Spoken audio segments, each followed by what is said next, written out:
السلام علیکم ورحمۃ اللہ وبرکاتہ۔ کل ہم نے اس کے بارے میں تھوڑا سا پڑھا تھا کہ ایک چیز کو دیکھنے کے مختلف اعتبارات، مختلف نقطۂ نظر ہوتے ہیں، تو فعل کی یہ تقسیم ہے چند اعتبارات سے۔ پہلی جو فعل کی تقسیم ہے زمانے کے اعتبار سے، تو اس کے بارے میں ہم نے پڑھا تھا کہ فعل ماضی وہ فعل ہے جو کسی کام کے گزشتہ زمانے میں واقع ہونے پر دلالت کرے، یعنی کوئی کام گزشتہ زمانے میں واقع ہوا ہے، مطلب آج سے پہلے کوئی کام واقع ہوا ہے، تو جو لفظ یہ بتائے گا کہ یہ کام گزشتہ زمانے میں واقع ہوا ہے، یا یہ جو فعل بتائے گا کہ جو گزشتہ زمانے میں کام ہوا، اس فعل کو فعل ماضی کہا جائے گا۔ مثال کے طور پر اس سے ادھر کتاب میں مثال لکھی ہے، کاتبہ اس نے لکھا، اکالا اس نے کھایا، تو اس نے لکھا یعنی جب بات ہو رہی ہے، بات ہونے سے پہلے لکھا، تو یہ گزشتہ زمانے کی بات ہے، تو اس لیے یہ فعل ماضی ہے۔ فعل مضارع وہ فعل ہے جو کسی کام کا زمانہ حال یا مستقبل میں ہونا بتائے، جیسے یکتب وہ لکھتا ہے یا لکھے گا۔ اردو زبان میں ہماری میں حال اور استقبال دو الگ الگ زمانے ہیں، اور عربی میں بھی دو الگ الگ زمانے ہیں، لیکن ان دونوں زمانوں کو بتانے کے لیے عربی زبان میں ایک ہی فعل استعمال ہوتا ہے۔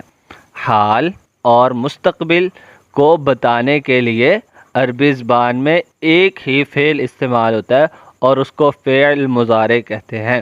مثال کے طور پر دیکھیں، جیسے یکتب وہ لکھتا ہے یا لکھے گا، لکھتا ہے یعنی موجودہ زمانے میں، اور لکھے گا یعنی آئندہ زمانے میں، تو یہ فعل مضارع ہے۔ تیسری تقسیم ہے فعل امر، جس میں ایک ہوتا ہے فعل کا ہونا بتانا، ایک ہے فعل مضارع جو ہے وہ بتاتا ہے کہ کام ہوگا، آئندہ ہوگا، یہ ہے فعل امر۔ فعل امر وہ فعل ہے جس کے ذریعے آئندہ زمانے میں کسی کام کے کرنے کا مطالبہ کیا جائے۔ مضارع اور امر میں فرق سمجھیے۔ مضارع میں ہے کہ بتایا جاتا ہے کہ آئندہ کام ہوگا، اور امر میں ہوتا ہے کہ مطالبہ کیا جاتا ہے کہ آئندہ کام ہو، جیسے اکتب تو لکھ، یعنی میں تجھے حکم دے رہا ہوں کہ تو لکھ، کل لکھ، یعنی یا میرے بات کرنے کے بعد لکھنا شروع کر، تو یہ فعل امر ہے جس میں آئندہ زمانے میں کسی کام کے کرنے کا مطالبہ کیا جائے۔ فعل کی دوسری تقسیم ہے لازم اور متعدی کے اعتبار سے۔ لازم اور متعدی کے اعتبار سے فعل لازم وہ ہے جس کا اثر فاعل تک محدود رہے، بذات خود مفعول بہ کو نصب نہ دے، جیسے نام الطفل، بچہ سو گیا۔ اب فعل نے فاعل کو رفع دیا لیکن اس کے ساتھ منصوب مفعول بہ نہیں ہے، بات مکمل ہو گئی ہے، تو یہ فعل فاعل سے آگے مفعول بہ تک نہیں گیا، مفعول بہ کو اس نے نصب نہیں دیا، تو بات مکمل ہو گئی۔ اور فعل متعدی وہ ہے جس کا اثر فاعل سے تجاوز کر کے مفعول بہ تک پہنچ جائے، اور وہ بذات خود مفعول بہ کو نصب دے، جیسے قرأ خالد الکتاب۔ قرأ فعل، خالد فاعل، اور الکتاب مفعول بہ۔ الکتابہ کی جو با ہے، با کے اوپر جو فتح ہے، فتح یعنی زبر، تو یہ زبر کس وجہ سے آئی ہے؟ یہ زبر آئی ہے قرأ کی وجہ سے۔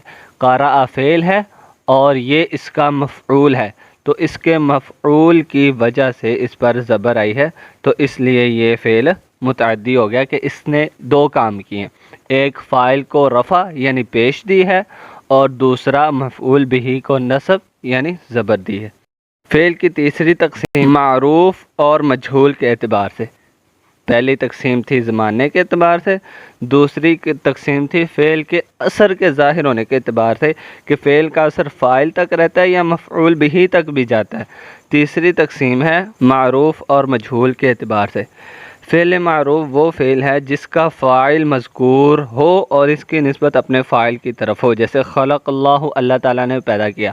پیدا کرنا ایک فعل ہے، کام ہے، تو پیدا کرنے والا مذکور ہے، کون؟ اللہ تعالیٰ، لفظ اللہ مذکور ہے، اللہ تعالیٰ پیدا کرنے، اور پیدا کرنے کی نسبت کس کی طرف ہو رہی ہے؟ اللہ تعالیٰ کی طرف، تو یہ فعل معروف ہے کہ جس کا فاعل ذکر ہو اور اس فعل کی نسبت اس فاعل کی طرف ہو. خلق اللہ اللہ نے پیدا کیا. ادھر پیدا کرنا فعل ہے, پیدا کرنے والا یعنی فاعل اللہ تعالیٰ ذکر ہے, اور پیدا کرنے کی نسبت اللہ تعالیٰ کی طرف کی جا رہی. فعل مجہول وہ فعل جس کی نسبت عموماً مفعول بہ کی طرف ہو اور اس کا فاعل ذکر نہ ہو, جیسے خلق الانسان, انسان پیدا کیا گیا. اب یہ تو بات بجائے نا کہ انسان کو اللہ تعالیٰ نے پیدا کیا, لیکن یہ جو یہاں یہ جملہ ہے خلق الانسان, انسان پیدا کیا گیا, پیدا کرنے والے کا ذکر ادھر نہیں ہے, ادھر ذکر نہیں. جیسے ضربا زید, زید کو مارا گیا.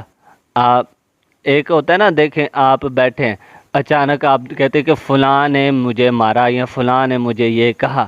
ایک ہے کہ آپ اندر بیٹھے ہیں, باہر سے کوئی مار کے یا دروازہ بجا کے یا بیل بجا کے چلا گیا, تو آپ کو اس فعل کا کرنے والا معلوم ہے. دق الباب, دروازہ بجایا گیا, دروازہ کھٹکھٹایا گیا. تو ادھر جو مثال لکھی گئی خلق الانسان. فعل کی چوتھی تقسیم ہے فعل مثبت اور منفی. فعل مثبت وہ ہے جس کے شروع میں حرف نفی. دوسری تعریف اس کی کہی جاتی ہے کہ فعل مثبت وہ ہے جو کسی کام کے کرنے یا ہونے کو بتائے. اور فعل نفی, فعل منفی یا نفی بھی اس کو بولتے ہیں, منفی بھی بولتے ہیں, وہ فعل ہے جس سے پہلے حرف نفی ہو, جیسے ما کتبہ, اس نے نہیں لکھا, لا یکتب, وہ نہیں لکھتا ہے. اب پھر دوہرا لیں سبق. فعل کی تقسیم, پہلی تقسیم ہے زمانے کے اعتبار سے. زمانے کے اعتبار سے فعل کی تین قسمیں ہیں, ماضی, مضارع اور امر. فعل کی دوسری تقسیم ہے لازم اور متعدی کے اعتبار سے, یعنی فعل کا اثر فاعل تک رہتا ہے یا مفعول بہ تک بھی جاتا ہے. تو اس اعتبار سے دو قسمیں ہیں, فعل لازم جس کا اثر فاعل تک رہتا ہے, اور فعل متعدی جس کا اثر فاعل سے مفعول تک تجاوز کرتا ہے. تیسری قسم ہے فعل کی تقسیم ہے معروف اور مجہول کے اعتبار سے, یعنی فعل جو کام ہوا اس کا کرنے والا معلوم ہے یا نہیں معلوم. اگر کام کا کرنے والا معلوم ہے تو وہ فعل معلوم, اور اگر فعل یعنی کام کا کرنے والا معلوم نہیں تو وہ فعل مجہول. تیسری تقسیم ہے مثبت اور منفی کے اعتبار سے. فعل مثبت وہ فعل ہے جس کے شروع میں حروف نفی نہ ہو, یعنی کام کے کرنے یا ہونے کو بتائے, جیسے کتبہ اس نے لکھی, نصرہ اس نے مدد کی. فعل منفی وہ ہے جس سے پہلے حروف نفی ہو, جیسے ما, لا وغیرہ.